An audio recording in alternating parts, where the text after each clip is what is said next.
The Appalachian Mountains hold secrets that the outside world will never understand. What you're about to hear are 8 documented cases from small towns nestled in these ancient hills. Places where help is hours away and the truth is buried deeper than any coal mine. Get comfortable, turn up the volume, and prepare yourself for the darkness that lives in America's forgotten mountain towns. Before we dive in, hit that subscribe button and comment below where you're watching from. Your support keeps these terrifying true stories coming. Now let's begin. I was a state trooper assigned to McDowell County, West Virginia, one of the most isolated and economically devastated regions in Appalachia. The year was 2014, and I'd been patrolling these mountain roads for about 18 months, long enough to understand that bad things happened in the hollers where nobody could hear you scream. Pineville Holler was a collection of maybe 15 houses scattered along a winding dirt road that snaked up the mountainside about 12 miles from the nearest paved highway. Most of the residents were elderly, descendants of coal mining families who'd stayed after the mines closed. They kept to themselves, rarely called for help, and generally wanted nothing to do with outside authorities. On the night of October 3rd, I received a dispatch call around 11:47 p.m. A woman named Betty Childers had called 911 from Pineville Holler, screaming incoherently about something in the woods. The dispatcher said Betty had been hysterical, crying about screaming that wouldn't stop, about something coming down from the mountain. Then the call had disconnected. I was about 25 minutes away when I got the call. I radioed dispatch to let them know I was responding and tried calling Betty's number back. No answer, just dead air like the line had been cut. The drive up to Pineville Holler was treacherous even in daylight. At night, with only my headlights cutting through the fog that clung to the mountainside, it felt like driving into another world entirely. The road twisted back and forth, climbing steadily, with steep drop-offs on one side and sheer rock face on the other. When I finally reached the holler, I found Betty's house easily. It was the only one with lights blazing from every window. I parked my cruiser and approached the front porch, my hand instinctively moving to my service weapon. Before I could knock, the door flew open. Betty Childers stood there, a woman in her late 60s with wild gray hair and eyes that looked like they'd seen something they couldn't unsee. She grabbed my arm with surprising strength and pulled me inside. "You hear it?" she demanded, her voice cracking. "You hear the screaming?" I listened. At first, I heard nothing but the normal sounds of the mountain at night. Wind through the trees, the distant hoot of an owl. Then I heard it, a scream. High-pitched, agonized, coming from somewhere up the mountain behind Betty's house. It lasted maybe 5 seconds, then cut off abruptly. Then another scream started, from a different location. Then another, and another. The screams were everywhere, echoing down from the dark forest above the holler. They weren't animal sounds. I'd heard plenty of those during my time in these mountains. These were human screams. Men, women, maybe even children. Screams of pure terror and agony, overlapping and echoing until it sounded like dozens of people were being tortured in the woods. Betty was shaking. It started around 9 o'clock, just one at first way up the mountain. Then more and more. They ain't stopped. They just keep screaming and screaming. I stepped out onto the porch, trying to pinpoint where the sounds were coming from. But the acoustics of the holler made it impossible. The screams bounced off the rock walls and trees, seeming to come from everywhere and nowhere at once. Other residents were emerging from their houses now, drawn by my patrol car's lights.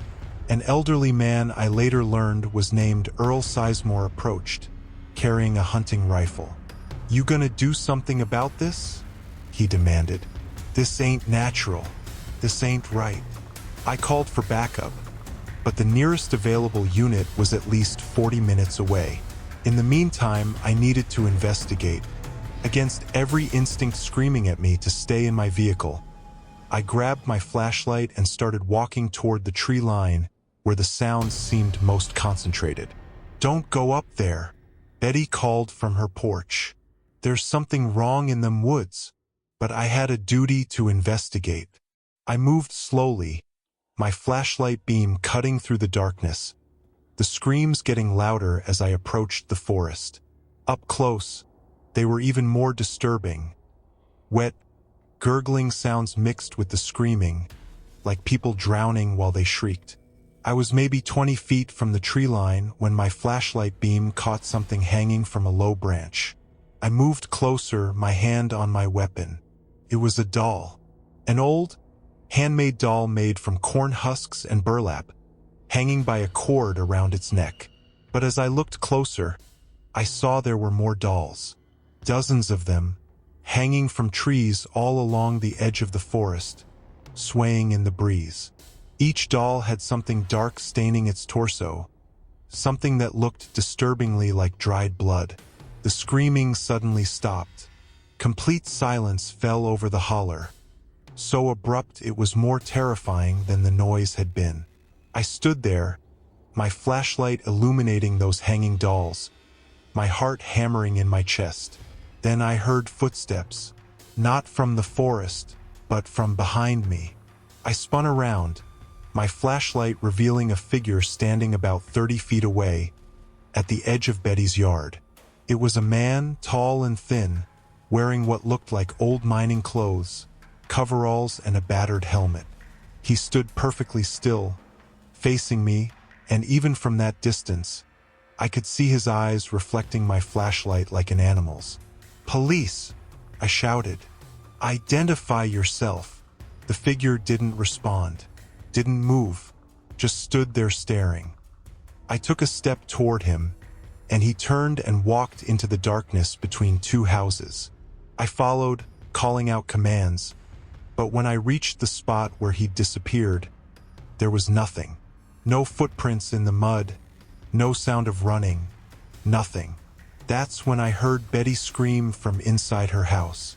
I ran back to find her front door standing open, the interior lights flickering. I drew my weapon and entered, clearing rooms as I'd been trained. I found Betty in her kitchen, pressed into a corner, pointing at her back door. "It looked in," she whispered. It pressed its face against the glass and looked right at me. The back door's window showed the imprint of a face in the condensation. A face with features too elongated to be quite human, stretched and distorted.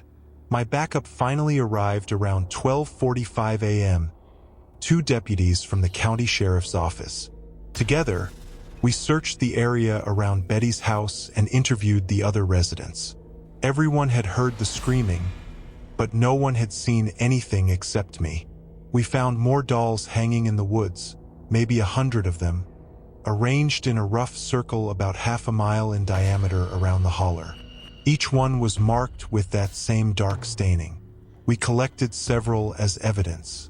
The lab analysis came back 3 days later. The stains on the dolls were human blood. Multiple DNA profiles, at least 7 different individuals. We ran the profiles through the database and got hits on 5 of them. Every single match was a person who'd been reported missing from McDowell County over the past 12 years. 3 men, 2 women, all ranging in age from 28 to 56. All had disappeared without a trace from various locations around the county. The FBI got involved at that point. They sent a team to excavate the area where the dolls had been hanging. They brought cadaver dogs, ground-penetrating radar, the works. They found remains. 37 separate burial sites scattered through those woods, some dating back decades based on the degree of decomposition. The identifications took months, but when they were finished, we knew. These were people who'd gone missing from the region over the past 40 years, some from as far back as the 1970s. The investigation revealed a pattern. Every victim had disappeared during a new moon. Every victim had been killed in the same way, blunt force trauma to the head, followed by what the forensic pathologist described as ritualistic mutilation that I won't detail here. But here's what still keeps me awake at night. We never caught anyone. Despite the FBI's involvement, despite months of investigation, despite interviewing everyone in the holler and the surrounding area, we never identified a single suspect. The case remains open. No arrests have ever been made. And the screaming came back exactly 1 lunar month later on the next new moon. Betty Childers called 911 again at 9:17 p.m., reporting the same sounds. This time, 2 units responded immediately. The officers heard the screaming too. They documented it. But when they searched the woods, they found nothing. No one operating sound equipment, no speakers, no explanation for how those sounds were being produced. The screaming has continued, once per month, on every new moon since then. It lasts for approximately 3 hours, always starting around 9 p.m. and ending around midnight.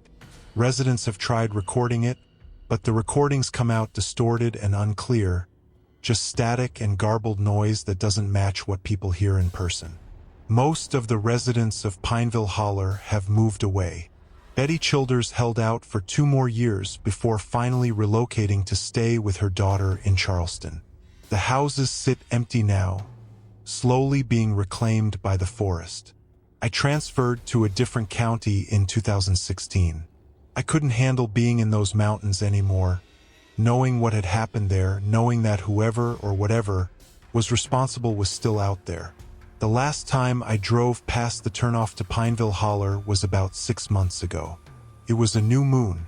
Even from the main highway, even inside my car with the windows up and the radio on, I swear I could hear it. The screaming. And I just kept driving because some things in these mountains don't want to be found, and some questions are better left unanswered. Story 2. The Children's Ward in Bramwell.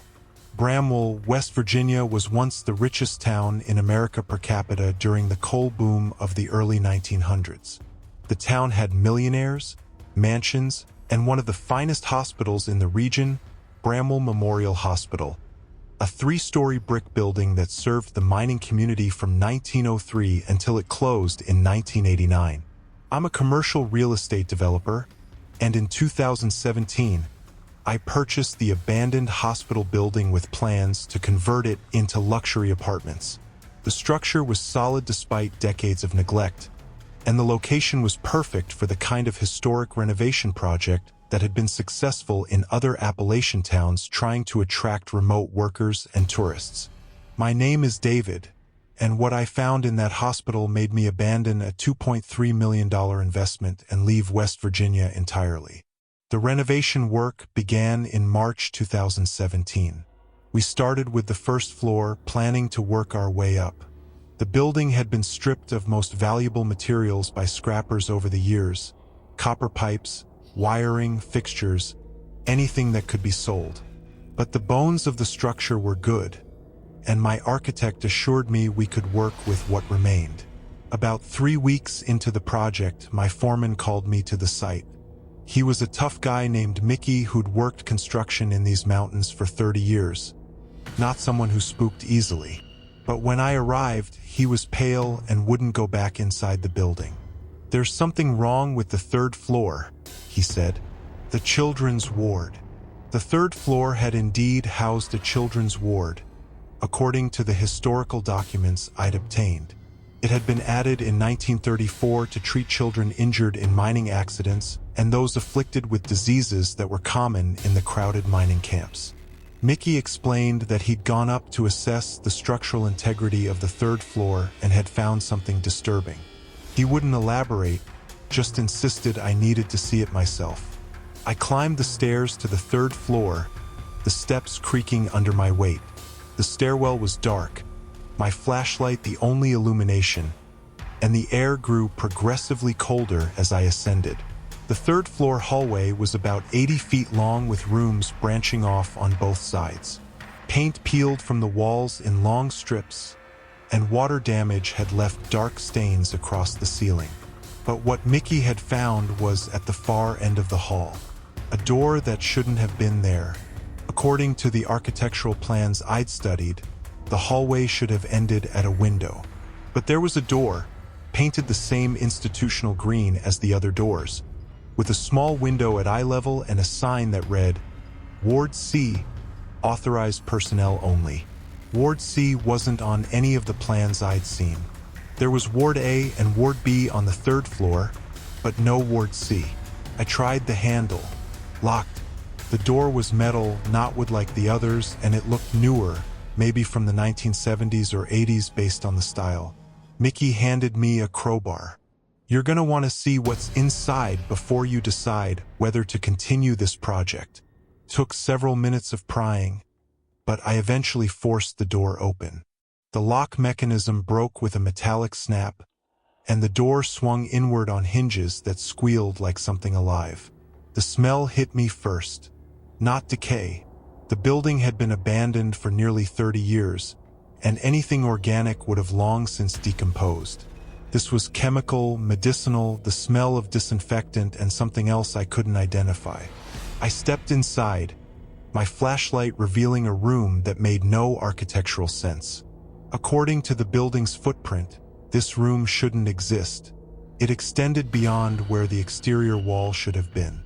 The room was large, maybe 40 feet by 30 feet, with a low ceiling that made it feel oppressive. Metal cribs lined both walls, 12 on each side, 24 total. And in each crib was a doll. Not toy dolls. Medical training dolls, the kind used to teach pediatric care. But these had been modified in disturbing ways. Some had 4 lines still attached, running to empty bags hanging from poles beside each crib.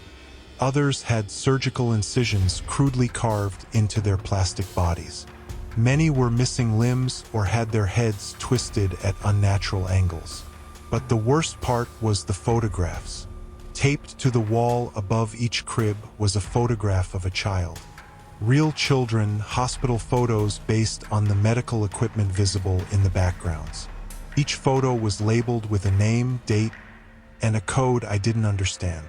I moved along the wall, looking at the photographs. The dates ranged from 1948 to 1976. 24 children, spanning nearly 3 decades. Mickey appeared in the doorway. I called the police. They're sending someone. I nodded, unable to take my eyes off those photographs. Something about the children's expressions bothered me. They weren't smiling the way kids usually do in photos. They were staring at the camera with blank, vacant expressions, almost drugged. I noticed something else then. In the corner of the room was a desk, and on that desk was a logbook, the leather cover cracked with age. I opened it carefully. The handwriting was neat, methodical, dated entries spanning the same period as the photographs. The early entries were clinical, describing experimental treatments for various childhood diseases, polio, tuberculosis, scarlet fever. But as I read further, the entries became disturbing.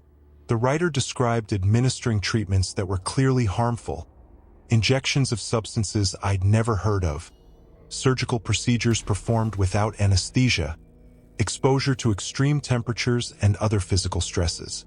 The stated goal was to strengthen resistance and improve survival rates, but the methodology was torture. Each entry ended with one of 3 notations: subject expired, subject transferred, or subject retained. I counted the subject expired notations. 18 out of 24. The police arrived about 40 minutes later. A young sheriff's deputy who looked like he'd rather be anywhere else. I showed him the room, the dolls, the photographs, the logbook. He called his supervisor, who called the state police, who called the FBI.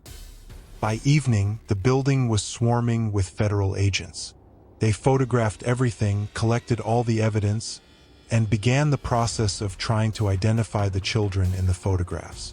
The investigation revealed something horrifying. Bramwell Memorial Hospital had been one of several facilities in Appalachia that had received federal funding in the 1950s and 60s for what was described as experimental treatment research. The program was supposed to test new medications and treatment protocols for diseases that disproportionately affected poor Appalachian communities. But what actually happened was far darker. The program had been used as cover for human experimentation, primarily on children whose families were too poor or uneducated to question medical authority. Children with chronic illnesses, disabilities, or who were orphans were perfect subjects. Vulnerable, accessible, and unlikely to be missed if something went wrong. The FBI was able to identify 16 of the 24 children from the photographs. Most were listed in hospital records as having died from their illnesses or complications from treatment. Their families had never questioned the official explanations. But 3 of the children couldn't be identified at all. Their photographs didn't match any patient records at Bramwell Memorial or any other hospital in the region. It was as if they'd never officially existed. The doctor who'd kept the logbook was identified as Dr. Raymond Tisdale, who had worked at Bramwell Memorial from 1946 until his retirement in 1976. He died in 1983, taking whatever he knew to his grave. The FBI searched for other staff members who might have known about the secret ward. They found 2 nurses who'd worked on the 3rd floor during that period. Both were in their 80s, living in different states. When agents interviewed them, both initially denied knowledge of Ward C. But under pressure, one of them broke down. She confirmed that Dr. Tisdale had run experimental treatments on children without proper oversight or consent. She said the staff had been ordered to never speak about Ward C, and that children who were taken there rarely came back. She also said something that made the investigation even more disturbing. Ward C continued even after Dr. Tisdale retired. Someone else took over. I don't know who. The FBI expanded their investigation. They examined the hospital's records from 1976 to its closure in 1989. They found gaps, missing files, destroyed documents, records that had been deliberately purged. But they also found evidence that suggested Ward C had remained operational much longer than anyone had initially suspected. In 1982, a hospital administrator had filed an internal complaint about unauthorized procedures being performed on pediatric patients. The complaint was dismissed, and the administrator resigned shortly after. The FBI located her in 2017, living in Florida. She told them that she'd witnessed something that still haunted her. She'd gone to the 3rd floor late one night to retrieve files and had heard children crying from Ward C. When she investigated, she'd seen a man in surgical scrubs wheeling a gurney through the locked door. On the gurney was a child, unconscious, with fresh surgical incisions on their chest. She tried to report what she'd seen, but hospital management had shut her down. They'd threatened her job and made it clear that pursuing the matter would ruin her career. She'd resigned and moved away, trying to forget what she'd witnessed. The FBI attempted to determine if anyone currently living in the area had knowledge of Ward C's activities after 1976. They interviewed dozens of former hospital staff, but most claimed ignorance or refused to cooperate. Then, 6 weeks after my initial discovery, something happened that changed everything. A woman named Patricia Rollins walked into the FBI field office in Charleston. She was 63 years old, living in Bramwell, and she had a story that made the agents call me immediately. Patricia had been a patient at Bramwell Memorial in 1975 when she was 11 years old, treated for a broken leg from a car accident. During her stay, she'd befriended another patient, a girl named Emma who was in the hospital for treatment of a respiratory condition. One night, Patricia woke to see orderlies wheeling Emma's bed out of their shared room. She'd asked where Emma was going, and a nurse had told her Emma was being moved to a special treatment ward for a few days. Emma never came back. When Patricia asked about her, staff members said Emma had been transferred to another hospital. Patricia never saw her friend again. But here's what made Patricia come forward. She'd recognized Emma in one of the photographs from Ward C that the FBI had released to the media. Emma's photo was labeled Subject 21, expired August 12, 1975. Patricia's testimony confirmed what investigators had suspected. Ward C had been used to conduct fatal experiments on children, and those experiments had continued for decades with the knowledge and cooperation of hospital staff. The FBI investigation is still ongoing. They've exhumed remains from several burial sites associated with the hospital, trying to identify victims and determine causes of death. They've also expanded their investigation to include other hospitals in the region that received similar federal funding during the same period. As for me, I walked away from the renovation project. The bank took a loss on the property, and the building still sits abandoned today. No one will buy it.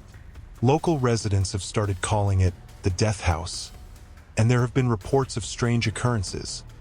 Lights seen in third-floor windows, sounds of children crying late at night, figures moving in the hallways. I don't know if those reports are true. What I do know is that I spent 3 weeks working in a building where children were tortured and killed, where their suffering was documented in clinical notes like they were laboratory animals, where their lives were considered expendable in the name of medical progress. The nightmares started about a month after I left Bramwell. I see those photographs, those blank young faces staring at me. I hear phantom cries echoing through empty hallways. And I wonder about the 3 unidentified children, the ones who don't exist in any official record. Where did they come from? Who were they? And how many others were there that we haven't found yet? The FBI tells me to be patient, that investigations like this take time. But every day that passes is another day that whoever continued Dr. Tisdale's work remains unidentified, unpunished, and potentially still active. Because Ward C didn't end when Dr. Tisdale retired. Someone took over. Someone continued the experiments. And the hospital didn't close until 1989, 13 years after Tisdale left. 13 years of unaccounted time. 13 years of missing records and destroyed evidence. 13 years when something terrible continued to happen on that 3rd floor while the town of Bramwell went about its business below, completely unaware of the horrors being committed in the building that was supposed to heal their children. Sometimes I drive past Bramwell on my way to other projects. I never stop, but I always look at that hospital building sitting empty on the hill, its dark windows like dead eyes staring down at the town. And I wonder what else is hidden inside those walls, waiting to be discovered. Story 3: The Photographs in Robbinsville. I inherited my grandmother's house in Robbinsville, North Carolina in the summer of 2018. She'd lived there alone for 43 years after my grandfather died, and the house had accumulated decades of belongings that I needed to sort through before putting the property on the market. Robbinsville is a tiny town in Graham County, population maybe 600 people, tucked into the Smoky Mountains near the Tennessee border. My grandmother's house sat on 3 acres at the end of a gravel road, isolated enough that the nearest neighbor was half a mile away through dense forest. I'm Sarah, I was 32 at the time, living in Charlotte and working in IT. The house had always felt creepy to me even as a child. Something about the way it sat dark and still under those massive oak trees, the way sound seemed muffled inside its thick walls.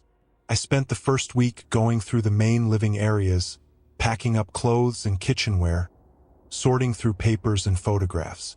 My grandmother had been a meticulous record keeper, and I found boxes of documents dating back to the 1960s.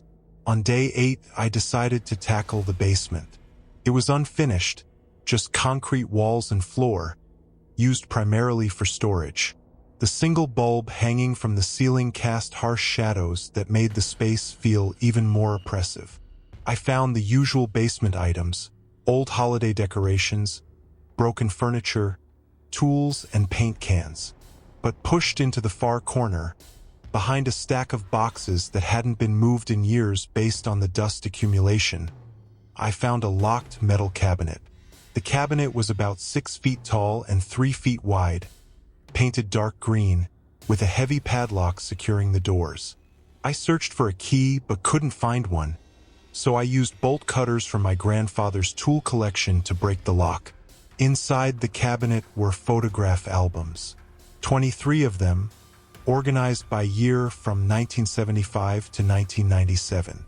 Each album was carefully labeled with dates on the spine. I pulled out the 1975 album and opened it. The first few pages showed typical family photos: my grandparents, my mother as a teenager, relatives I recognized from family gatherings. But about halfway through the album, the content changed. The photographs showed children, young children ranging in age from maybe 4 to 12 years old. They weren't family members I recognized. They were strangers, and they were in distress. Some photos showed children crying. Others showed them with visible injuries, bruises, cuts, what looked like burn marks. The photos were taken in various locations, but I recognized some of the backgrounds. My grandmother's house, the basement where I was standing, the woods surrounding the property. I felt my hands start shaking. I opened another album, 1982. More photographs, more children. The pattern continued through every album, spanning 22 years of documented horror. But there was something worse than the photographs themselves.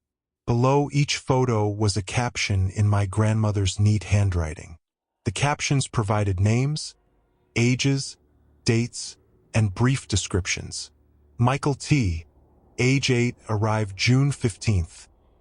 Resistant to instruction. Requires correction.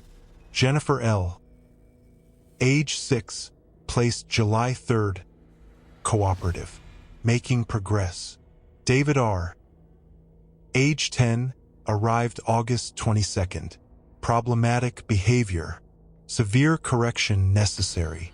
I sat on the cold concrete floor, album open in my lap, trying to process what I was seeing. The logical part of my brain was screaming that this couldn't be real, that there had to be some explanation. But the evidence was right there in front of me. I pulled out more albums, scanning through them quickly. I counted approximately 140 different children across all the albums. Some appeared in only 1 or 2 photos. Others appeared repeatedly over weeks or months. The photographs documented systematic abuse. The injuries became worse in sequential photos of the same children. And in some albums, there were final photos. Children lying motionless, their eyes closed, their skin pale. Under these photos, my grandmother had written a single word: released. I found my phone and dialed 911 with trembling fingers. The dispatcher asked about my emergency, and I struggled to explain what I'd found. She stayed on the line with me until sheriff's deputies arrived about 20 minutes later. The investigation that followed consumed the next 18 months of my life.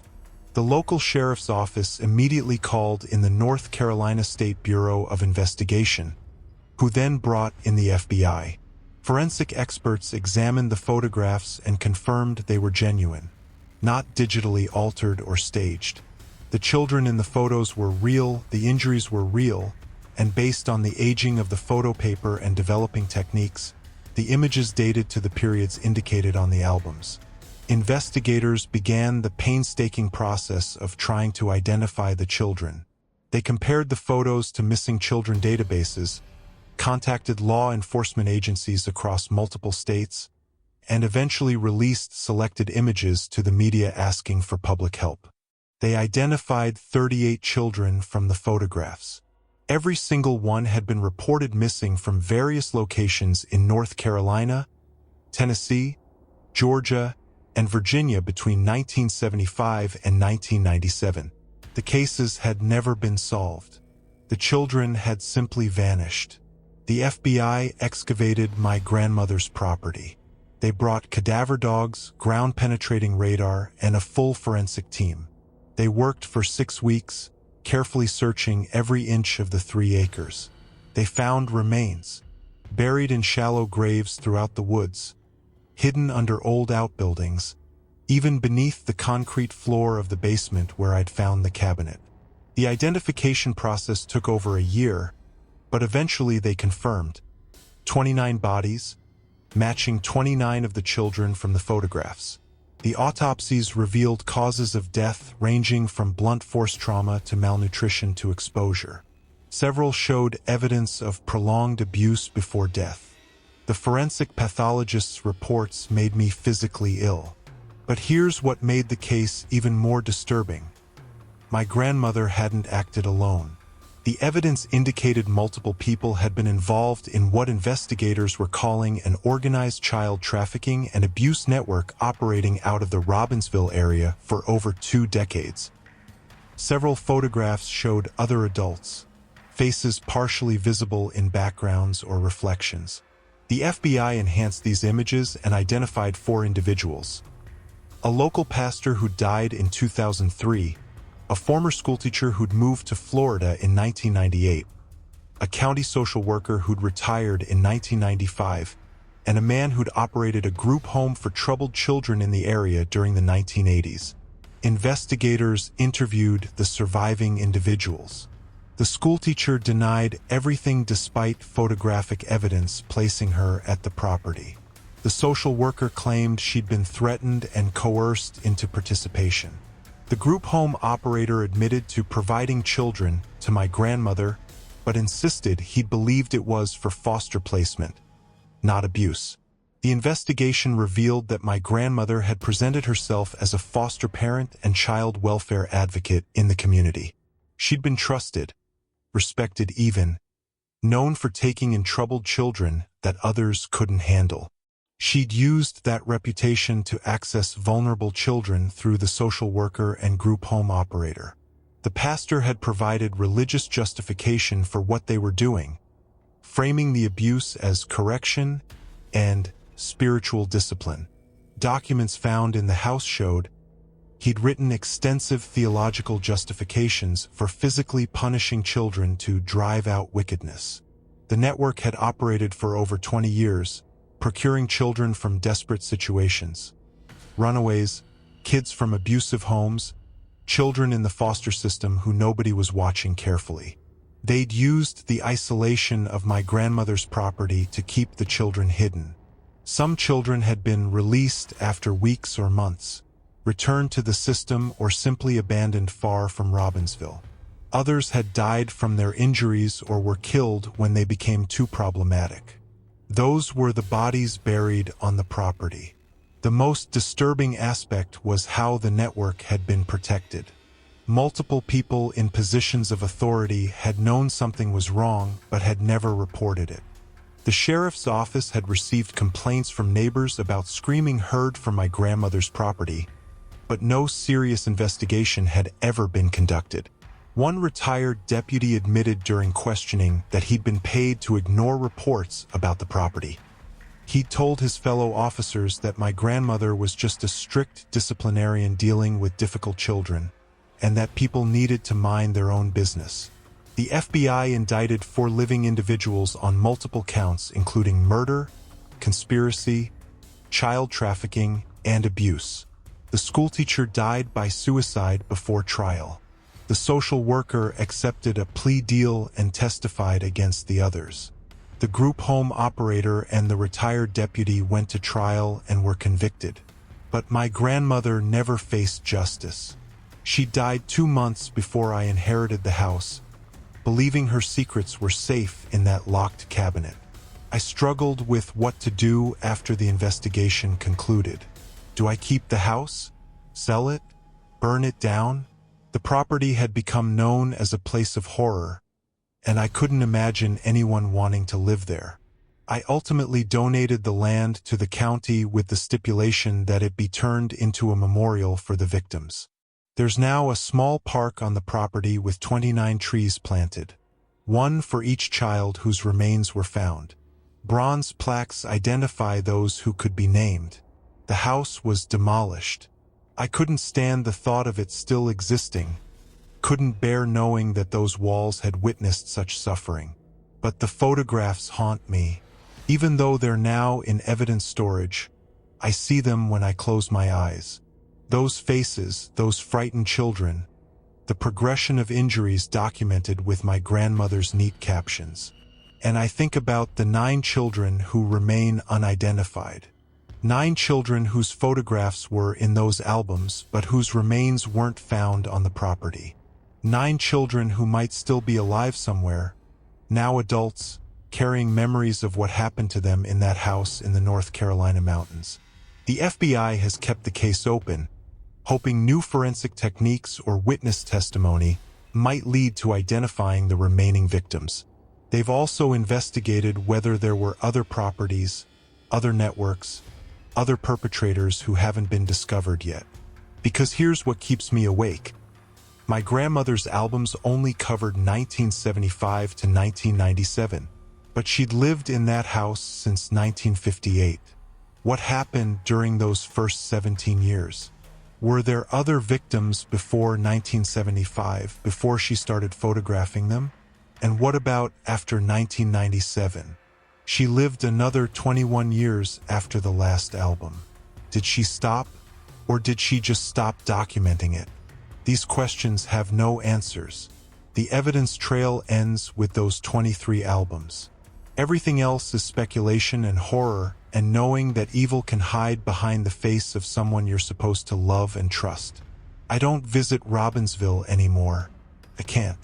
The memorial park is maintained by the county and survivors, those who were released and eventually came forward, occasionally visit to pay their respects to those who weren't as fortunate. But I carry the weight of what I discovered in that basement.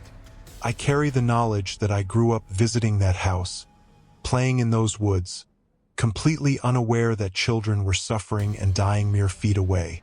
And I carry the guilt of wondering, could someone have stopped it sooner? Could I have known? Were there signs I missed? The answer to all those questions is probably yes. But hindsight and guilt don't bring back the dead or heal the survivors. All I can do is make sure the story is told, make sure those children aren't forgotten, and hope that somewhere, the 9 unidentified victims see their own photographs released to the public and finally find the courage to come forward and reclaim their names. Story 4.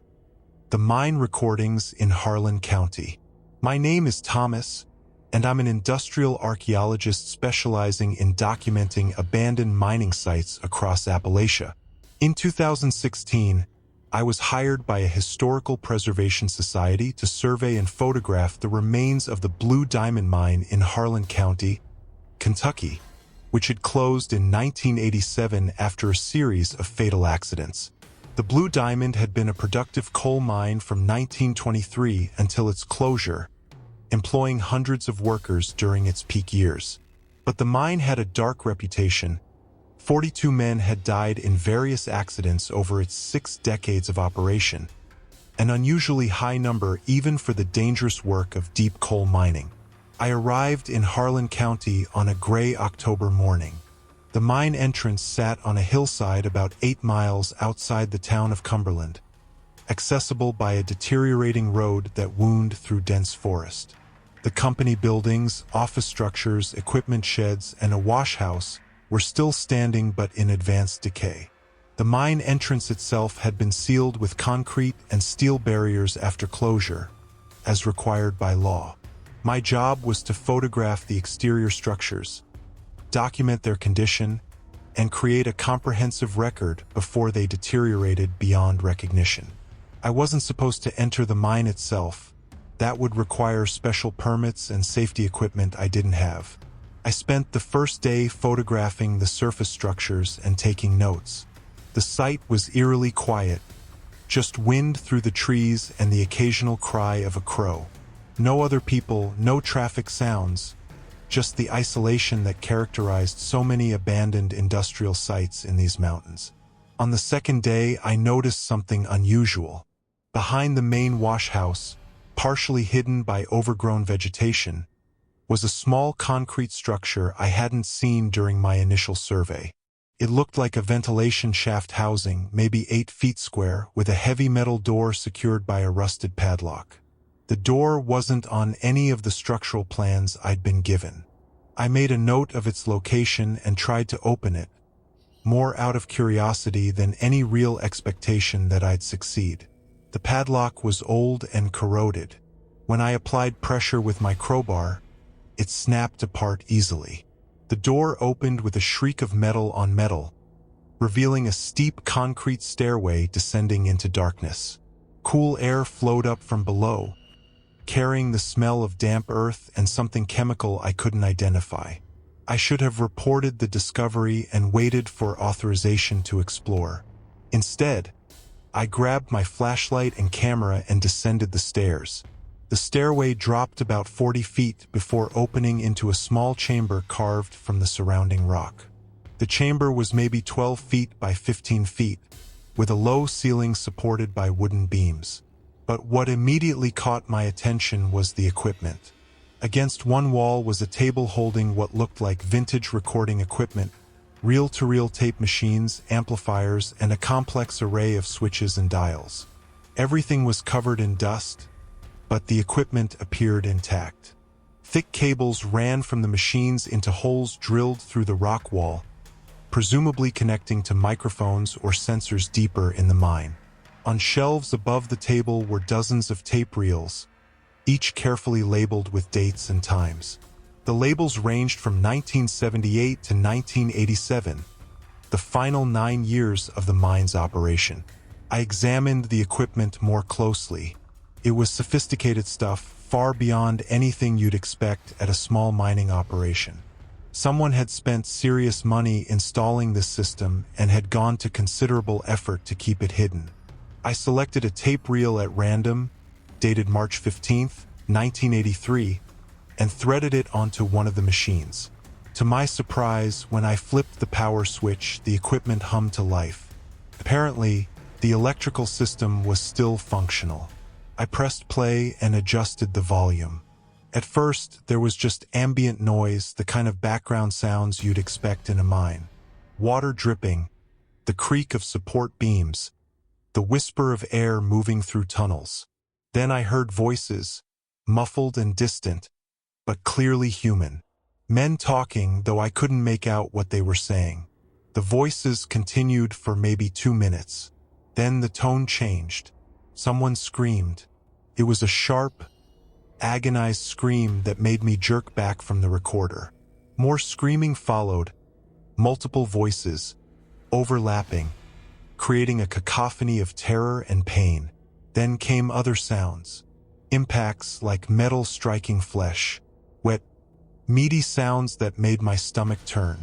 And underneath it all, a rhythmic chanting, words I couldn't understand, but spoken in unison by multiple voices.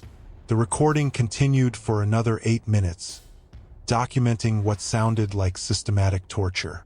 Then silence, just the ambient mine sounds returning, as if nothing had happened. I stopped the tape, my hands shaking. I checked the label again. March 15, 1983, 11:47 p.m. to 12:03 a.m. I pulled the mine's accident records from my bag. According to official documents, on March 16, 1983, 3 miners had been reported missing. Their bodies were found 4 days later in a collapsed section of tunnel. The official cause of death was listed as asphyxiation due to structural failure. But I just listened to a recording that suggested something very different had happened to those men. I selected another tape, dated June 3, 1985. Same pattern. Ambient sounds, voices, screaming, sounds of violence, then silence. The duration was longer this time, nearly 20 minutes of documented horror. I cross-referenced with the accident records. On June 4, 1985, 2 miners had died in what was officially described as an equipment accident. I spent the next 3 hours listening to tapes. Each one documented similar events. Men dying in ways that didn't match the official accident reports. Some recordings included conversations before the violence began, and I started to piece together what was happening. The voices doing the chanting were other miners. The voices screaming were victims. This wasn't an accident or natural disaster. This was ritualistic murder, carried out by mine workers on their fellow employees, deep in the tunnels where no one would hear. One recording from 1982 was particularly disturbing because the audio quality was better and I could make out words. The chanters were reciting something about the old ones beneath and blood to keep the mountain quiet. The victim was begging for his life, pleading with people he called by name, co-workers, men he'd known for years. They killed him anyway. The recording captured every sound. I found a logbook on the table, filled with handwritten entries that corresponded to the tape dates. The handwriting was neat and methodical, treating murder like a business transaction. March 15, 1983, 3 subjects selected. Ritual performed at Junction 7C. Duration, 16 minutes. Mountain quiet for 3 weeks following. June 3, 1985, 2 subjects selected. Ritual performed at Junction 4A. Duration, 22 minutes. Production increased 18% following period. The logbook contained 47 entries spanning 9 years. 47 separate murders, documented and cataloged like mining production data. The final entry was dated September 8, 1987, the day before the mine closed permanently. It read, "Final ritual performed. 7 subjects. All remaining witnesses. Mountain sealed. Equipment to remain for record." I photographed everything, the logbook, the equipment, the tape labels. I selected several tapes to take with me as evidence. Then I climbed back up those stairs, my mind reeling, trying to understand what I discovered. I drove directly to the Harlan County Sheriff's Office. The deputy who took my initial report was skeptical, but when I played one of the tapes, his expression changed. Within hours, investigators were at the mine site. The state police brought in their own audio experts to analyze the recordings. They confirmed what I'd suspected. The tapes were genuine, recorded at the times indicated on the labels, and the sounds were consistent with actual events rather than staged recreations. The investigation that followed was one of the largest in Kentucky's history. State police, FBI, and Department of Labor investigators spent months examining the Blue Diamond Mine's records, interviewing former employees, and attempting to identify victims. They corroborated deaths with the tape recordings. Of the 47 incidents documented in the logbook, 32 matched official accident reports from the mine. Men who'd supposedly died in cave-ins, equipment failures, or gas explosions had actually been murdered by their co-workers. But here's what made the case nearly impossible to prosecute. The conspiracy was massive. Investigators determined that at least 70% of the mine's workforce had been involved in the murders. The ritual killings had been an open secret among workers, something new employees were initiated into, part of the mine's culture. The killings had been justified to workers as necessary sacrifices to appease something they called the Old Ones, supernatural entities supposedly dwelling in the deepest parts of the mountain. Workers believed that blood sacrifices kept the mountain stable, prevented catastrophic collapses, and ensured profitable coal production. It was a death cult operating under the cover of industrial work, hidden in tunnels where screams couldn't be heard and bodies could be disposed of by simply triggering controlled collapses. The FBI identified 36 former Blue Diamond workers still alive in 2016. They interviewed all of them. Some denied knowledge of the murders. Others admitted participating but claimed they'd been coerced or feared for their own lives if they refused. A few showed no remorse at all. One retired miner told investigators, "You don't understand what it's like down there. That mountain is alive, takes what it wants. We just learned to give it what it needed before it took randomly. The sacrifices kept everyone else safe." Prosecutors faced enormous challenges. Most of the murders had occurred decades earlier, beyond statute of limitations for anything except first-degree murder. But proving first-degree murder required identifying specific perpetrators who'd killed specific victims, and the tapes rarely captured that level of detail. Additionally, many participants had died in the years since the mine closed. Of the 7 people involved in the final 1987 ritual, the one where all remaining witnesses were killed, 5 were dead by 2016. Ultimately, only 3 men were charged with murder. 2 accepted plea deals in exchange for detailed testimony about the cult's operations. The 3rd went to trial and was convicted of 2 counts of second-degree murder, receiving a sentence of 35 years. The families of identified victims filed civil suits against the mine's corporate successors, but the company had long since dissolved and its assets dispersed. The victims' families received minimal compensation. The case raised disturbing questions about how such a conspiracy could operate for so long without detection. The mine had been inspected regularly by state and federal authorities. How had no one noticed? The investigation revealed that several mine inspectors had been warned by workers about the rituals, but had dismissed the reports as superstitious nonsense. Others had been paid to overlook safety violations and had developed a habit of ignoring anything workers told them. There was also evidence suggesting some local law enforcement had been aware of the deaths, but had accepted the official accident explanations without serious investigation. Harlan County had been economically dependent on coal mining, and authorities had been reluctant to do anything that might threaten mine operations. The Blue Diamond Mine was demolished in 2017. The tunnels were permanently sealed with concrete, and the entire site was covered with earth and replanted with trees. A small memorial was erected listing the names of identified victims, but many families refused to participate, saying they didn't want their loved ones remembered as sacrifices to mountain spirits. The recordings remain in evidence storage. I've been told that law enforcement occasionally reviews them when training investigators on workplace crime and cult behavior. But mostly, they sit in a climate-controlled facility, a permanent record of humanity's capacity for evil.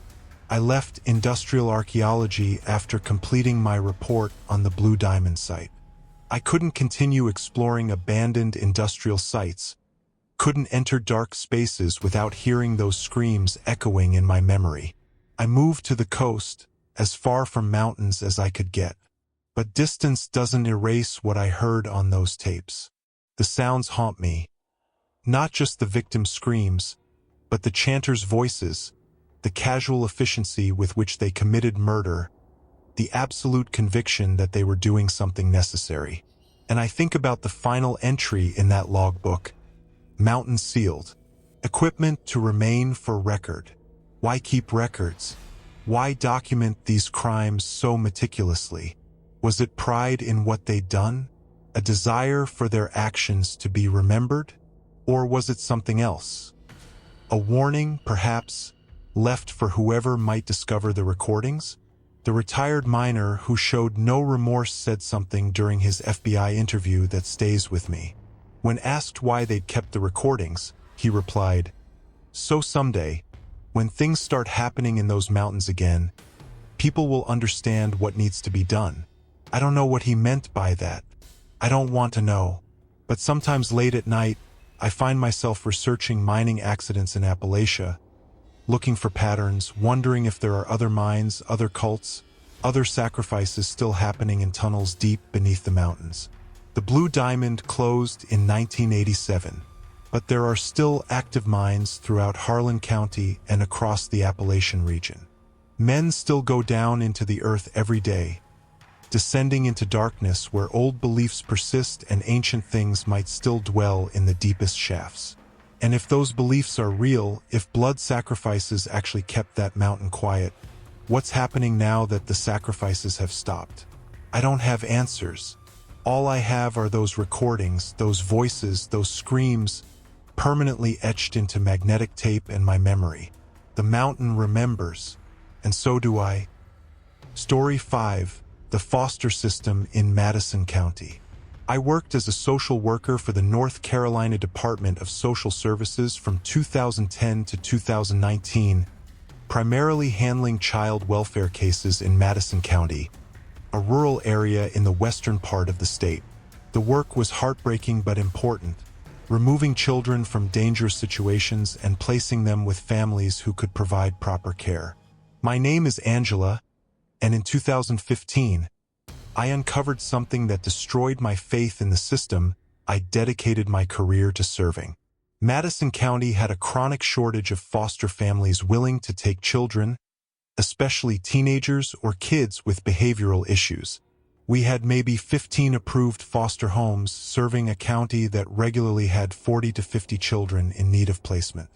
This meant we often had to place kids in facilities outside the county or with families who weren't ideal matches. In 2012, a couple named Raymond and Louise Hartley applied to become foster parents. They owned a large farmhouse on 30 acres outside the town of Marshall, and they presented themselves as devout Christians with a calling to help troubled children. Raymond was a retired corrections officer, and Louise had been a special education teacher before leaving the workforce to focus on fostering. Their application was approved, and they quickly became one of our most active placements. They were willing to take difficult cases, teens with criminal records, kids with severe behavioral problems, children who'd cycled through multiple foster homes. Within a year, they'd housed over 20 different children, some for just a few days, others for months. My supervisor loved the Hartleys. They never complained, never turned down a placement, and rarely called with problems.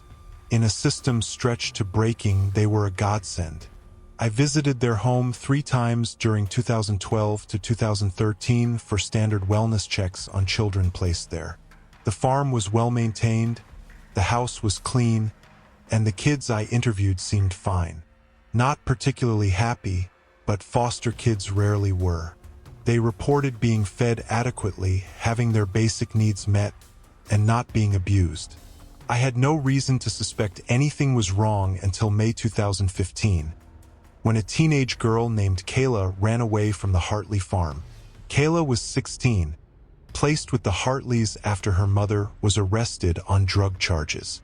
She'd been there for 4 months, and based on my previous check-ins, everything seemed stable. Her running away was concerning but not unusual.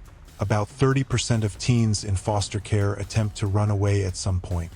The police found Kayla 3 days later in Asheville, 70 miles away. She was dehydrated and exhausted but physically unharmed. When I interviewed her about why she'd run, she initially wouldn't talk. She just kept saying she couldn't go back to the Hartleys, that she'd rather go to juvenile detention than return there. I pressed her gently. Eventually, she told me something that sounded absurd. They're hurting the other kids, the ones nobody checks on, the ones in the barn. I asked what she meant. Kayla said there were children living in the barn, kids she'd never seen when I'd visited, kids the Hartleys kept separate from the official placements. She said she'd discovered them by accident when she'd gone exploring the property during her second week there. This made no sense. Foster parents couldn't just have random children living on their property.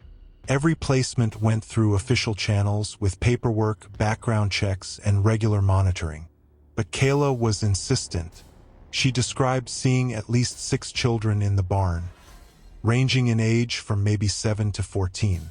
She said they were kept in what looked like horse stalls that had been converted to small rooms. She said they looked malnourished and scared.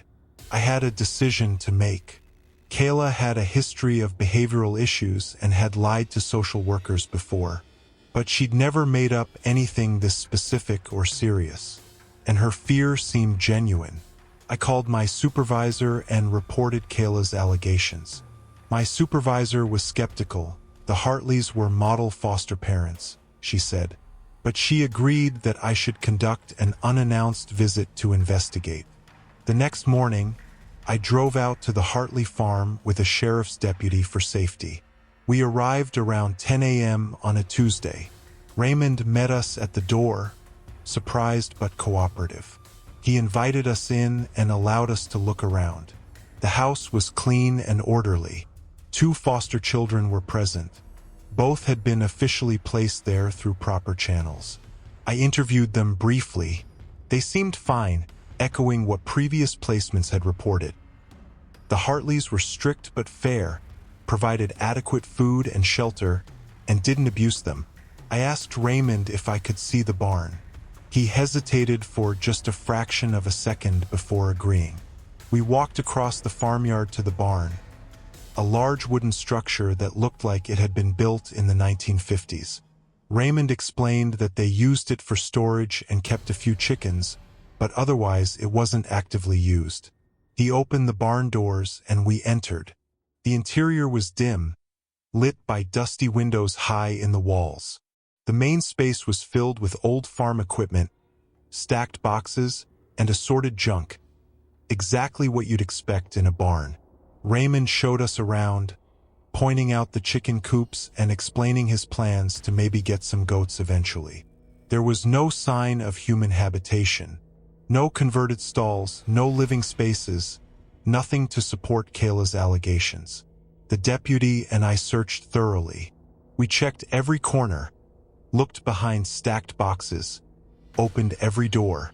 We found nothing unusual. I felt foolish. Kayla had lied, and I'd wasted everyone's time on a wild goose chase. We were leaving the barn when I noticed something. In the far corner, partially hidden by a tarp thrown over a piece of machinery, was a door. It looked like it led to a tack room or storage closet, the kind of small auxiliary space common in old barns. I asked Raymond about it. He said it was just an old storage room, nothing interesting. But he positioned himself between me and the door, subtly but definitely blocking access.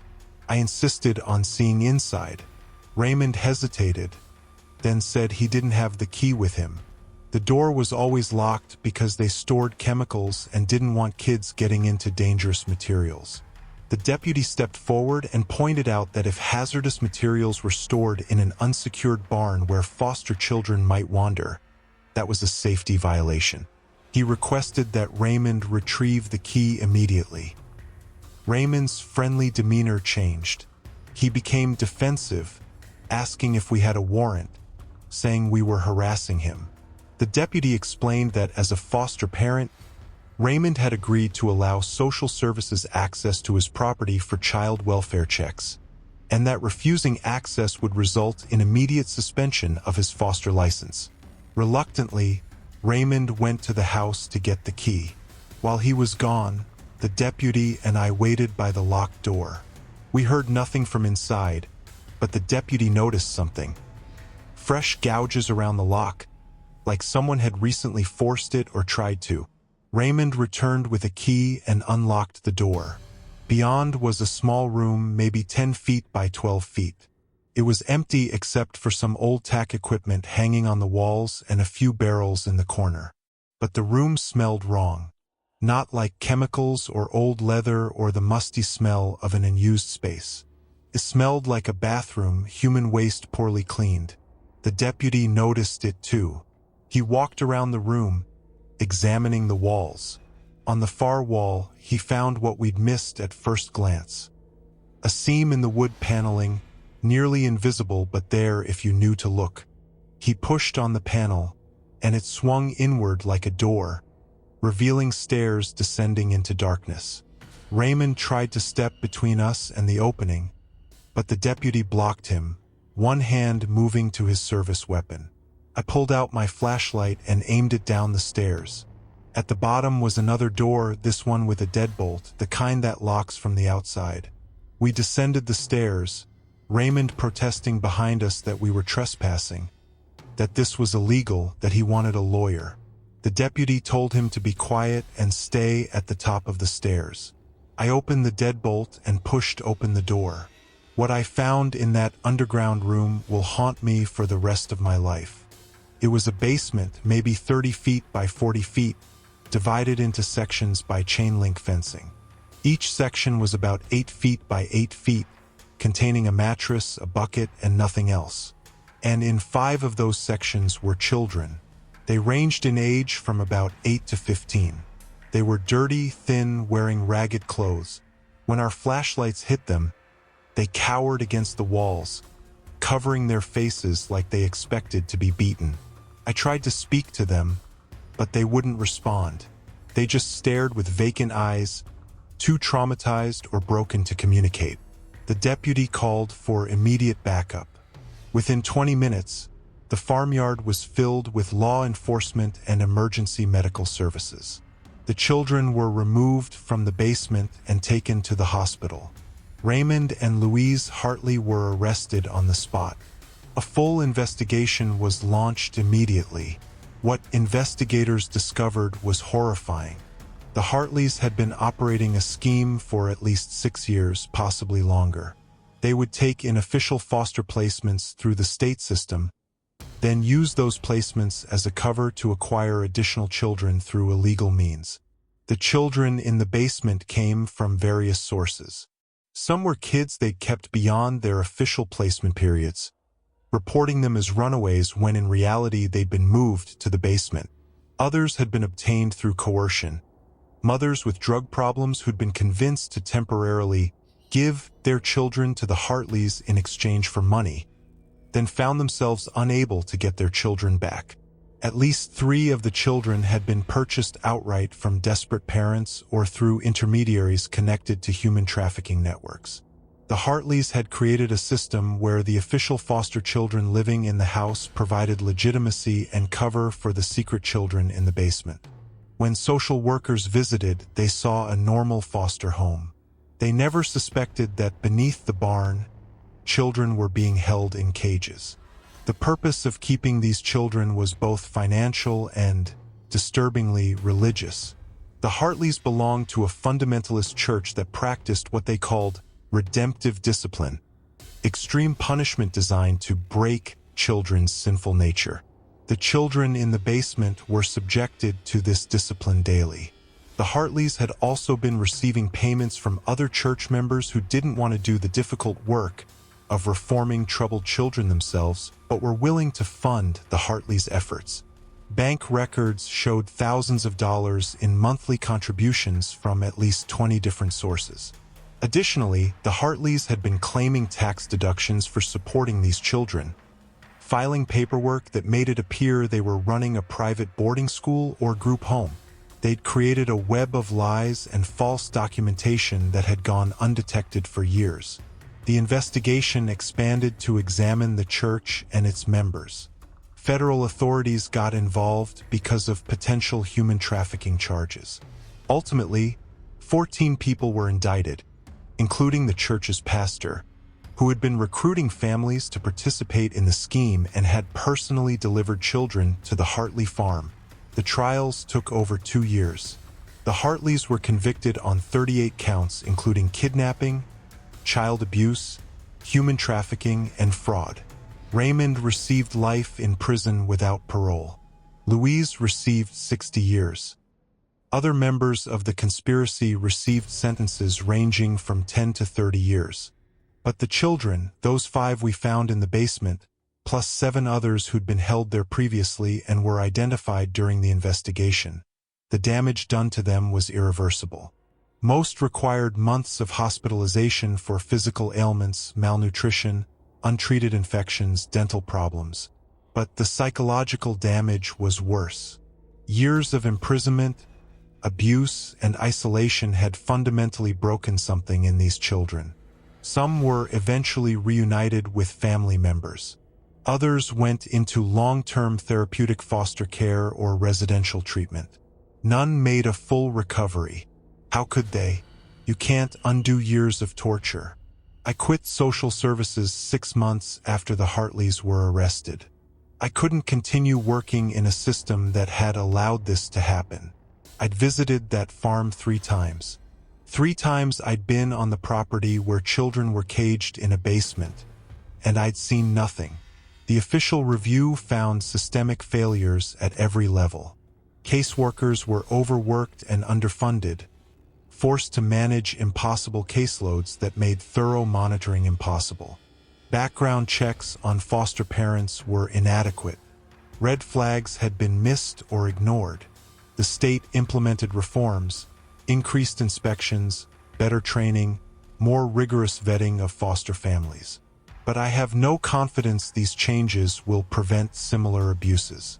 The fundamental problem remains: too many children, too few resources, and too much trust placed in people who claim to be helping. The scariest part is wondering how many other situations like this exist. How many other foster parents are operating secret abuses behind facades of respectability? How many children are suffering right now while social workers conduct perfunctory check-ins that reveal nothing? I drive past the Hartley farm sometimes. It's abandoned now, the house boarded up, the barn collapsing. The property's been seized by the state, but no one will buy it. No one wants to own land where children were tortured. Sometimes I stop at the end of the driveway and just look at that barn. I think about the children who screamed down in that basement where no one could hear them. I think about how close we came to never finding them. How if Kayla hadn't been brave enough to run and tell someone, those kids might still be there. And I think about the children I didn't save. The ones in other homes, suffering in silence, waiting for someone to notice, to care enough to look deeper than surface appearances. I couldn't save them. I can barely live with that knowledge. But I can tell this story, can make sure people understand that monsters don't always look like monsters. Sometimes they look like model foster parents, with clean homes and good references and smiles that hide unspeakable evil. And sometimes the scariest thing is realizing how easily evil can hide when we're too busy, too trusting, or too unwilling to see what's right in front of us. Story 6. The Historical Society Files. I moved to Jonesboro, Tennessee in 2019 to take a position as the director of the local historical society. Jonesboro is Tennessee's oldest town, founded in 1779, and it has a rich history that the community takes seriously. The Historical Society manages extensive archives, organizes heritage events, and maintains several historic buildings. My name is Patricia, and I'm a trained archivist with a master's degree in public history.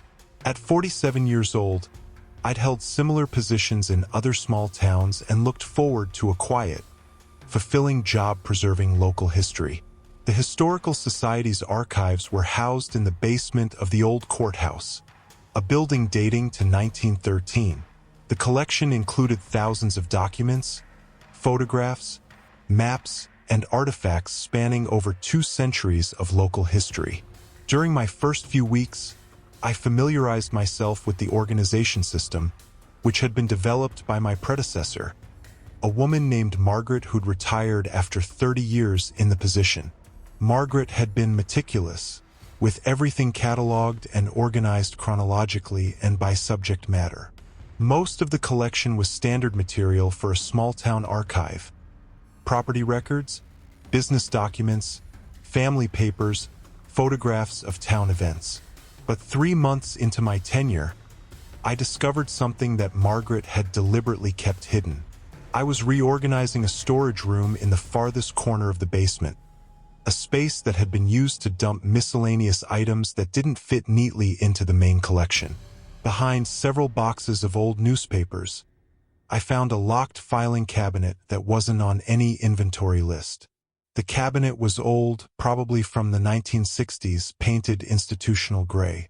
It had no label, no indication of what it contained. I tried several keys from the main key ring, but none worked.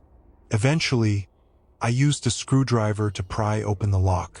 Inside were files, 23 folders, each labeled with a year from 1958 to 1980. The folders were thick with documents, and as I began examining their contents, I realized why they'd been hidden. The files documented systematic corruption, abuse, and cover-ups involving some of the town's most prominent families and institutions. The 1958 folder contained documents related to the Washington County Training School, an institution for troubled youth that had operated from 1948 to 1972. The documents included internal memos discussing disciplinary methods that were clearly abusive, prolonged isolation, physical punishment, denial of food, and forced labor.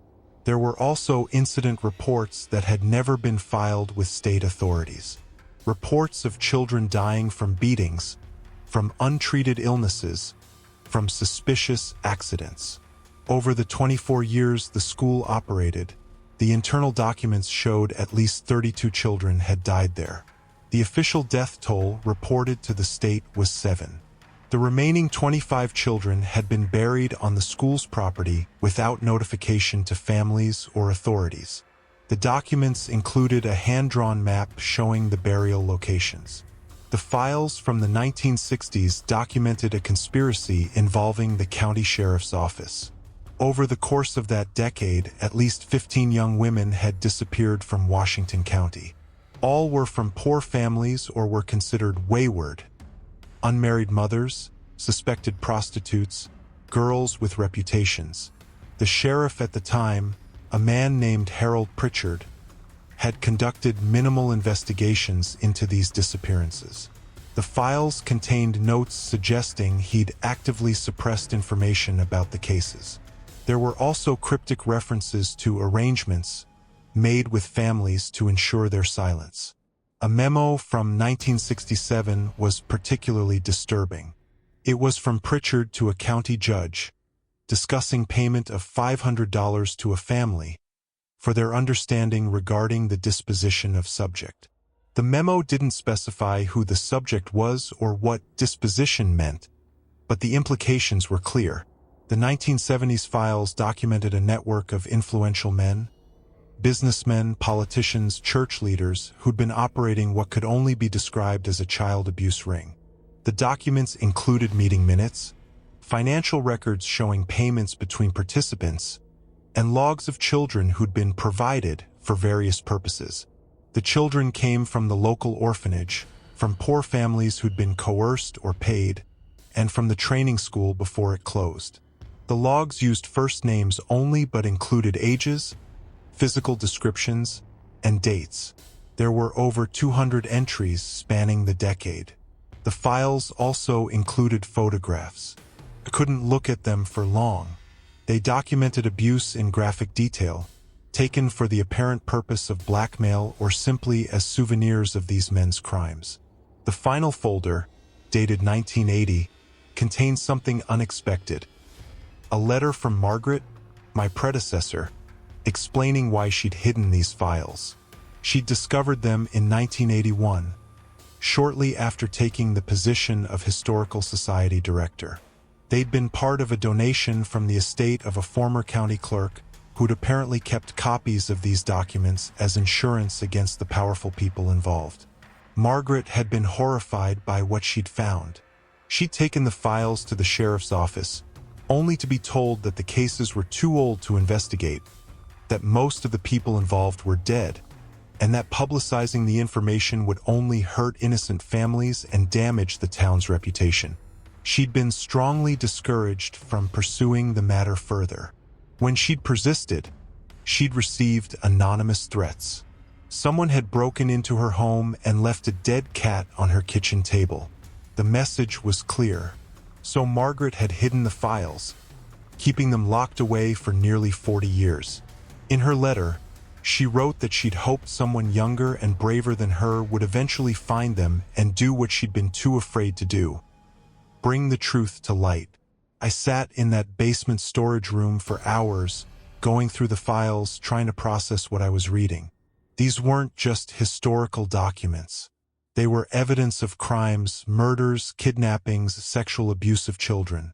Crimes that had been committed by people the town had celebrated, people whose names were on buildings and streets. I made copies of everything. Then I contacted the Tennessee Bureau of Investigation. The agent I spoke with was initially skeptical. These were very old cases, and as I'd been warned, most of the perpetrators were dead. But when I sent sample documents, the TBI opened an investigation. What followed was 18 months of intensive investigation involving multiple agencies. The TBI worked with the FBI because some of the crimes potentially crossed state lines. They also consulted with cold case specialists and forensic archaeologists. They excavated the grounds of the former Washington County Training School, now an abandoned property owned by the county. Using the map from the 1958 files, they located the burial sites. They found 23 bodies, mostly children, aged 8 to 16, buried in shallow graves across the property. The remains showed evidence of trauma consistent with the abuse documented in the files. Some children had healed fractures indicating they'd survived multiple beatings.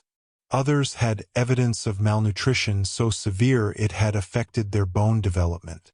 The investigation into the missing women from the 1960s led to the discovery of 5 additional bodies buried in a remote section of the county. Again, the remains showed evidence of violence. The abuse ring investigation was more complicated. Most of the men involved had died years ago, but investigators identified several who were still alive. Men now in their 70s and 80s, some still prominent in the community. 4 men were ultimately charged with historical abuse offenses. The cases were difficult to prosecute given the passage of time, but testimony from survivors who came forward, combined with the documentary evidence from the files, was enough for convictions in 3 cases. But here's what made everything worse. The cover-up had continued long after the abuse stopped. When Margaret had tried to report her findings in 1981, she'd been shut down not because the authorities didn't believe her, but because they'd wanted to protect the town's image and its powerful families. Some of the people who'd discouraged Margaret were still alive and in positions of authority. The investigation revealed that certain elected officials and community leaders had known about the files and had worked to keep them buried. Several people resigned from positions. A few faced obstruction charges. The town was torn apart by revelations and recriminations. I became a pariah in certain circles. People who'd welcomed me warmly when I arrived now crossed the street to avoid me. I received hate mail accusing me of destroying the town's reputation, of dishonoring the dead, of betraying the community that had given me a job. But I also heard from survivors, people who'd been abused as children and had carried that burden alone for decades, believing no one would listen or care. They thanked me for giving them validation, for proving they weren't crazy or lying, for finally holding their abusers accountable. The Historical Society conducted a comprehensive review of the rest of our archives, looking for other hidden materials. We found more disturbing documents, not as extensive as the locked cabinet, but evidence of other crimes and cover-ups that had been deliberately concealed. We made the difficult decision to make everything public. We created a digital archive of all the materials, properly contextualized with warnings about disturbing content. In the months after the digital archive went live, a strange pattern began to appear, first as coincidence, then as something harder to dismiss. The digital files behaved oddly. At first, it was small. Timestamps resetting themselves, metadata changing in ways no one on staff could explain. A map from the 1958 folder duplicated itself, the second version showing an additional unmarked grave. When I tried to delete the duplicate, it reappeared a day later. Our IT contractor insisted it was a glitch from the scanning software. But other things followed. Names in the logs shifted. A child listed as 10 years old became 11. A date moved forward 4 days. The photograph count in a folder increased even though we hadn't uploaded anything new.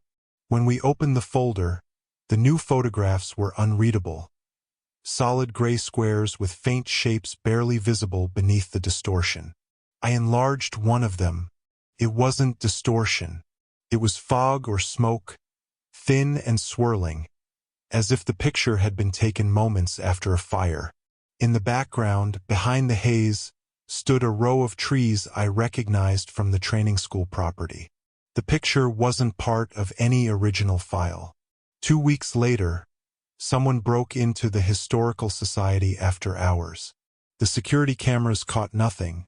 The feed from that night was blank except for a streak of static across the lower half of the frame. But the intruder hadn't taken anything. Instead, they'd left something. On the center table of the reading room was a stack of 23 envelopes. Thin, cream-colored, each sealed. No name, no address. Only a year written in black ink on each one. The years matched the folders in the locked cabinet.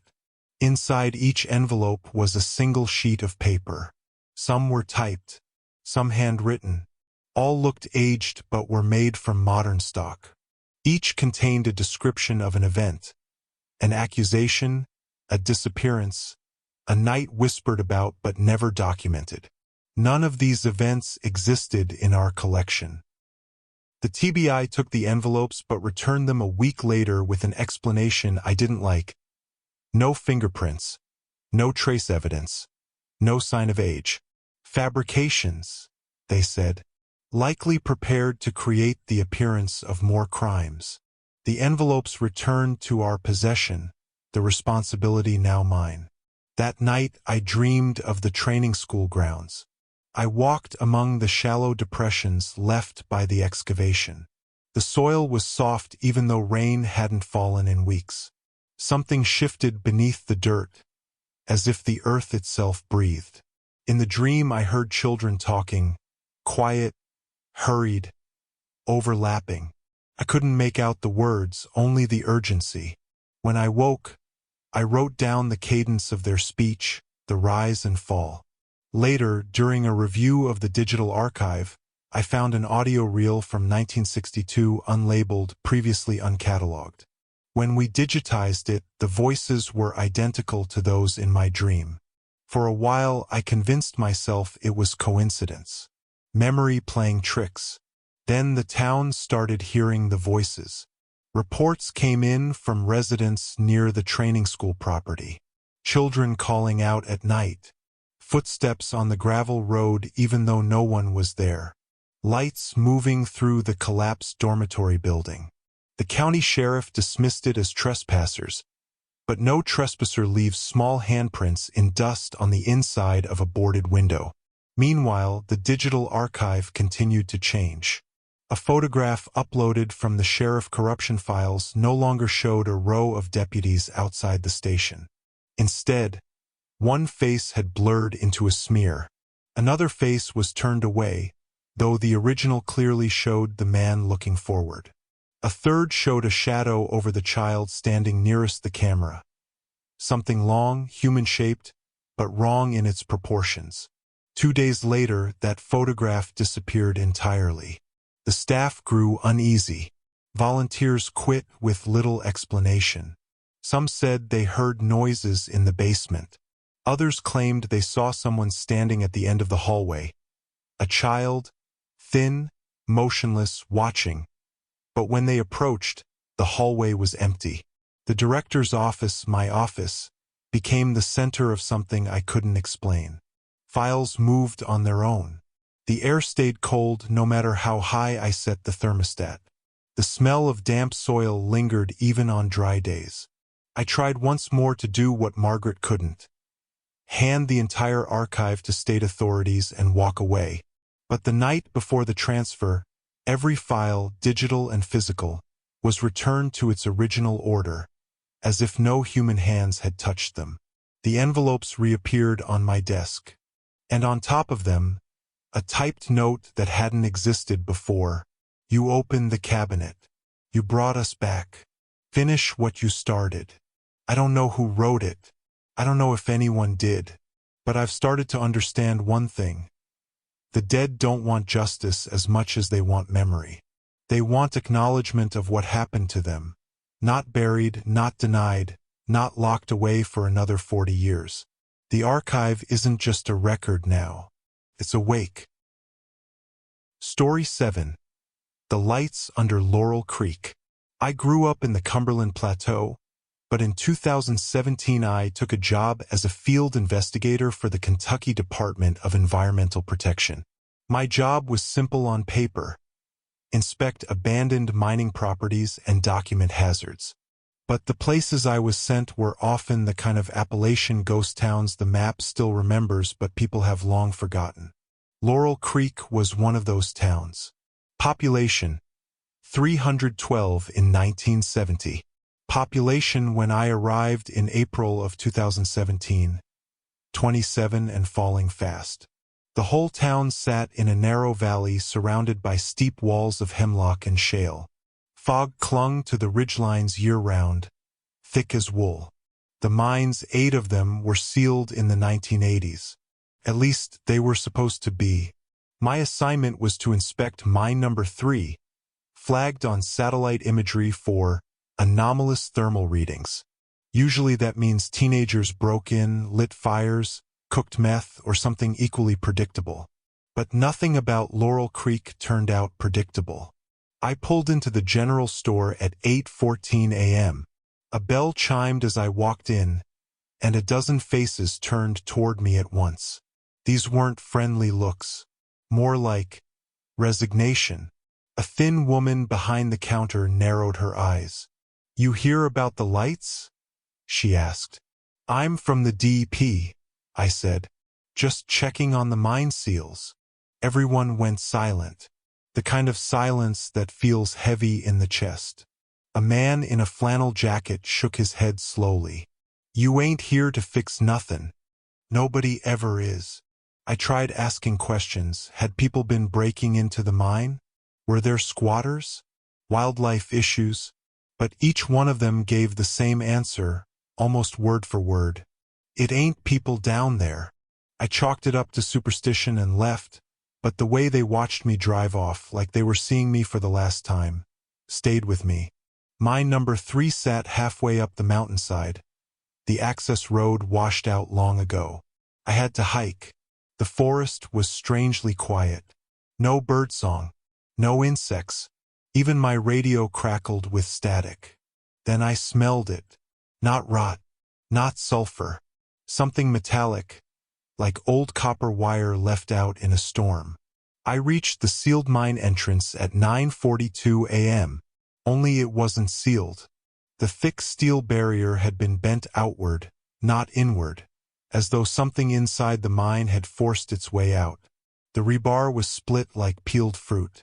My first thought was, this is impossible.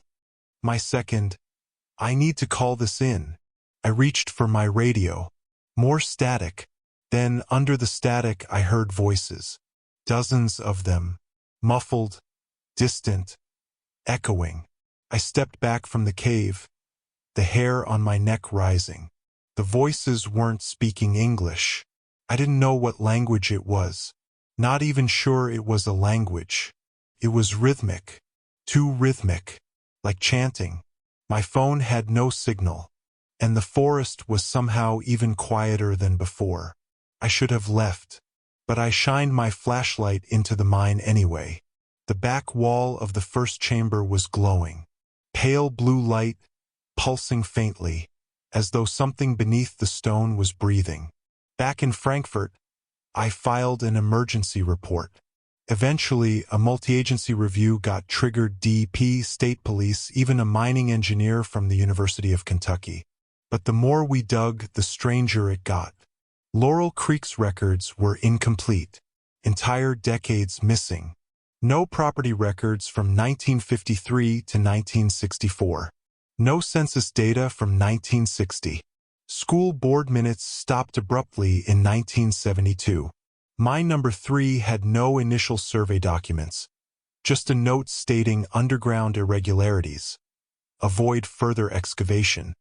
Even more disturbing, I found an article from 1949 about a mine collapse in Laurel Creek that killed all 48 workers. Only the next week's paper printed a retraction. Initial report exaggerated. No fatalities. The situation resolved. Every archive carried only the retraction. The original article had vanished. Except one microfilm scan someone forgot to delete. The photo in the original report showed the mine entrance surrounded by panicked families. A rescue worker was emerging from the darkness, face twisted in terror, holding a helmet lamp, and behind him 2 faint blue lights deeper in the shaft. Not reflections. Not equipment. I took that scan to my supervisor. He asked where I'd found it. I told him. He locked his office door. Then he said something that made my blood run cold. Laurel Creek was shut down in '84 because something was in the mines. Something they never identified. Don't go back there alone. We returned with a 5-person team in early May. Dr. Harlan, the mining engineer, insisted on going in first. He placed a seismic sensor on the cave floor. The reading spiked immediately. Movement underground, he said. Deep, very deep. From the far tunnel, the chanting started again, low, rhythmic, echoing through the rock. One of the troopers whispered, "Those are voices. That's people." Dr. Harlan shook his head. No lung resonance. That's not human vocalization. The chanting grew louder, layered, like a crowd singing in a vast, hollow space. Then the blue light flickered again. Only this time it wasn't behind stone.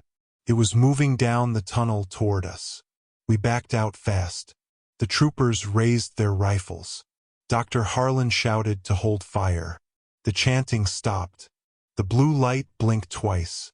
Then everything went black. Total darkness. Even our flashlights were dead. All we heard was Dr. Harlan whisper, "It's beneath us." A moment later, the ground vibrated. A deep, slow pulse, like something massive shifting in the depths of the mountain. When the lights finally flicked back on, Dr. Harlan was gone. No footsteps, no trail, no sound of struggle, just missing. A single piece of his equipment lay on the ground, bent in the same outward curving shape as the steel door. The state sealed the mine for real this time. Welded plates, concrete, reinforced rebar. Every tunnel around the valley got the same treatment. Residents were relocated with quiet incentives. Official statement: geological instability, landslide hazard. Unofficially, they wanted the valley empty before the next incident. Because 3 nights after our inspection, the people still living in Laurel Creek reported seeing blue lights moving under the ground, visible through the cracks in the soil. Not above ground, beneath it, like something enormous was crawling through the bedrock. One resident filmed it through her floorboards, a shifting blue glow passing under her house like a slow wave. The audio on the recording, the same chanting from the mine. She moved out the next morning. Within 2 months, the town was abandoned. Houses left to rot. The road to Laurel Creek is barricaded now. I resigned from the DP 8 months later. But before I left, a package arrived at my home with no return address. Inside was a flash drive. On it, a single video file. Timestamp: May 3, 2017, the day Dr. Harlan disappeared. The footage was shaky, but clear enough. A trooper must have accidentally triggered his chest cam during the blackout. In the dim blue light, you can see Dr. Harlan being lifted straight upward by something you can't see. His feet kicking helplessly 6 feet off the ground. Dust drifting down from the ceiling. The chanting growing louder, so loud the microphone distorts. Then the camera tilts wildly, showing a brief glimpse of the ceiling above the tunnel. Stone cracking. And for a split second, less than a frame, you can see something staring down through the fissures. Not eyes. Not exactly.